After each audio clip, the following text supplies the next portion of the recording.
Selamat pagi anak-anak, salam sehat dari Ibu. Kali ini kita akan belajar mengenai jenis-jenis perubahan entalpi. Entalpi adalah energi yang dimiliki oleh sistem pada tekanan tetap. Entalpi suatu zat tidak dapat diukur. Kita hanya dapat mengukur atau menghitung perubahan entalpinya saja. Jadi, perubahan entalpi yaitu perubahan energi sistem pada tekanan tetap yang dilambangkan dengan delta H. Harga delta H ini bergantung pada suhu dan tekanan. Untuk dapat membandingkan delta H suatu reaksi dalam berbagai sistem berbeda, maka ditetapkanlah harga delta H dalam keadaan standar, yaitu keadaan pada suhu 25 derajat Celcius dan tekanan 1 atmosfer. Perubahan entalpi dalam keadaan standar ditulis delta H0. Dalam keadaan standar, harga delta H dipengaruhi oleh jumlah mol zat dan wujud zat. Wujud zat itu maksudnya ada yang padat, cair, dan gas. Delta H biasanya dinyatakan per mol zat. Sehubungan dengan entalpi ini, maka persamaan reaksi ditulis dalam bentuk persamaan termokimia, yaitu persamaan reaksi yang dilengkapi dengan harga delta H di belakang.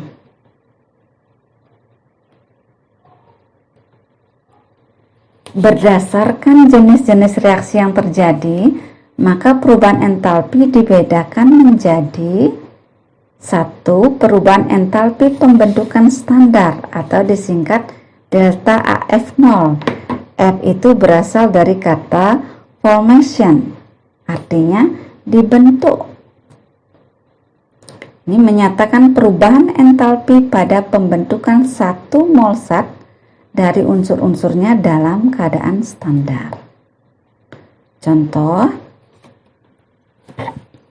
tuliskan persamaan reaksi termokimia jika diketahui delta AF0 NaCl fase padat, S itu solid artinya padat, sama dengan minus 401,9 kJ. Nah, ini artinya pada pembentukan 1 mol NaCl dari unsur Na dan Cl2 dalam keadaan standar dilepaskan kalor sebesar 401,9 kJ. Kata minus artinya dilepaskan. Ibu ulang, tanda minus artinya dilepaskan. Jadi reaksinya adalah eksoterm, delta H-nya negatif. Maka persamaan reaksinya di sini ada F. Tadi artinya pembentukan. Maka kita tulis dulu yang dibentuk. Dibentuk itu tulis di ruas kanan panah. Nah, ini ditulis di ruas kanan tanah panah. Jadi NaCl ada dua jenis zat, ada dua jenis atom, itu maksud ada Na dan Cl. Jadi Na pada suhu standar atau suhu kamar kita tulisnya Na fase padat. Jadi natrium itu logam, fasenya padat pada suhu kamar. Ditambah kalau Cl kita tulisnya Cl2, itu fasenya gas pada suhu kamar. Nah, fokus berikutnya adalah di NaCl. Jadi yang dibentuk 1 mol. Pada persamaan termokimia, perbandingan koefisien menyatakan langsung jumlah mol yang terlibat. Nah, di sini di NaCl koefisiennya 1, artinya 1 mol. Kalau koefisiennya 2 nanti 2 mol. Nah, ini 1 mol di persamaan termokimia. Tidak boleh dirubah koefisiennya. Yang lain boleh dirubah. Yang Na atau Cl2 boleh dirubah, boleh koefisiennya pecahan. Khusus di termokimia. Nah, Na di kanan 1, di kiri sudah 1, jadi sudah setara. Cl di ruas kanan 1, di ruas kiri 2. Supaya 1, maka harus kita kalikan setengah. Sekarang sudah setara, tinggal kita tuliskan delta AF0 min 401,9 kilojoule. Nah itu. Kita lanjut ke yang kedua. Perubahan entalpi penguraian standar. Di sini ada kode D. D artinya decomposition, artinya diuraikan. Jadi menyatakan perubahan entalpi pada penguraian 1 mol zat menjadi unsur-unsur pembentuknya dalam keadaan standar. Contoh, tuliskan persamaan reaksi termokimia jika diketahui delta HD CO fase gas sama dengan plus 110,5 kilojoule. Jadi ada kode D artinya decomposition, artinya diuraikan. Pada penguraian 1 mol gas CO menjadi karbon dan oksigen dalam keadaan standar diperlukan kalor sebesar 110,5 kilojoule. Di sini delta HD0-nya plus, artinya reaksinya endoterm. Maka di kalimat ini diperlukan kalor sebesar 110,5 kilojoule. Persamaan reaksinya diuraikan, kita tulis di ruas kiri panah. Jadi yang di soal ini kita tulis di ruas kiri panah karena tadi kodenya D, diuraikan. Dia menjadi CO, dibentuk dari 2 jenis unsur karbon dan oksigen. Karbon fasenya padat pada suhu kamar, sedangkan oksigen kita tulisnya O2 fase gas. Nah, fokus berikutnya, yang ini koefisiennya harus 1, yang lain boleh pecahan. Kita langsung setarakan, C di ruas kiri panah 1, di ruas kanan sudah 1, jadi sudah setara. O di ruas kiri 1, di ruas kanan 2, supaya 1 maka ini dikalikan setengah.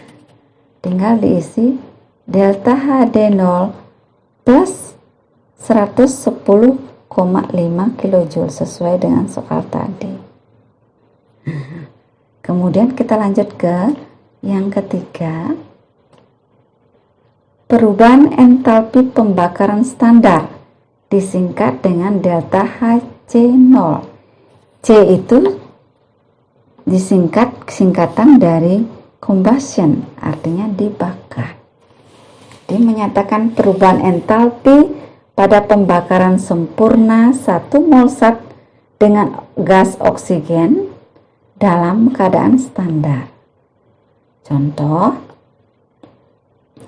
tuliskan persamaan reaksi termokimia jika diketahui delta HC0C2H5OH fase liquid cair, artinya sama dengan minus 1350 kilojoule. Jadi ada minusnya, artinya reaksinya eksoterm. Jadi pada pembakaran 1 mol C2H5OH dengan gas oksigen dalam keadaan standar dilepaskan kalor. Ada tanda negatif, reaksinya eksoterm, jadi artinya dilepaskan kalor sebesar 1350 kilojoule. Persamaan reaksinya yang dibakar itu kita tulis di ruas kiri panah.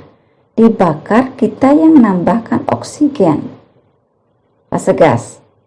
Pembakaran sempurna pasti hasilnya CO2 fase gas dan H2O fase gas. Fokus berikutnya adalah di C2H5OH. Dia koefisiennya harus 1, yang lain boleh mengikuti pecahan maupun bilangan bulat. Kita setarakan dulu. C, atom C di kiri ada 2 buah, di kanan ada 1. Supaya 2 kita kalikan 2 koefisiennya. Angka di depan ini namanya koefisien. H di ruas kiri di sini 5, di sini lagi 1, berarti di ruas kiri totalnya ada 6. Di ruas kanan baru 2. Supaya 6 kita kalikan 3. Langkah penyetaran berikutnya kita hitung jumlah atom O di ruas kanan duluan. Di sini indeksnya tidak ditulis, artinya indeksnya di sini angkanya 1. 1 kali 3. Jumlah atom O di sini 3. Di sini 2 kali 2. Jadi indeks O di sini 2, kalikan angka koefisien depannya 2, maka jumlah atom O di sini saja 4, di sini lagi 3. Maka total jumlah atom O di ruas kanan adalah 7. Di ruas kiri yang ini tidak boleh dirubah koefisiennya. Jadi supaya 7, 1 ditambah berapa gitu. Jadi 1 ditambah 6. Supaya 6, 2 kali 3. Nah, sudah setara. Tinggal kita isi delta HC0 minus 1350 kJ. Nah, itulah cara menuliskan persamaan termokimia pembakaran. Sampai di sini dulu. Semoga bermanfaat. Selamat belajar.